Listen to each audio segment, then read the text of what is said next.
আপনার সংসারে যতই আপনি মুখ বন্ধ করে রাখবেন ততই সবার কাছে ভালো থাকতে পারবেন, কারণ কাজের লোককে সবাই পছন্দ করে। আসসালামু আলাইকুম, সবাই কেমন আছেন? সংসারে সবাই আপনাকে যতই বকাচকা করুক না কেন, দেখবেন নিজের স্বামী কোনো কিছু বললে এর চেয়ে কষ্ট দুনিয়াতে মনে হয় আর কিছুই লাগে না। যাই হোক, সুখ দুঃখ মিলেই মানুষের জীবন। আজকে খুবই মজার একটা ভর্তা বানালাম। এখানে পেঁয়াজ, রসুন, শুকনো মরিচ একদম মচমচ করে ভাজি করে নিয়েছি সরষের তেল দিয়ে, তারপর একটু লবণ দিয়ে দেখুন হাতে মিক্স করে নিব। তবে ভর্তাটা কিন্তু খুবই কমন একটা ভর্তা।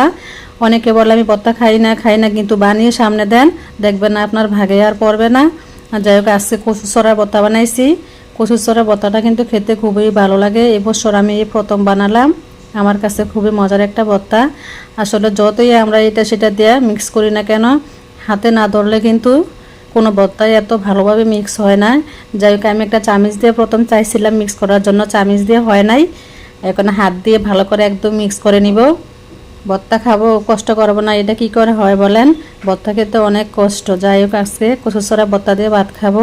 খুব, আপনারা যারা এখনও খাননি একবার ট্রাই করে দেখতে পারেন।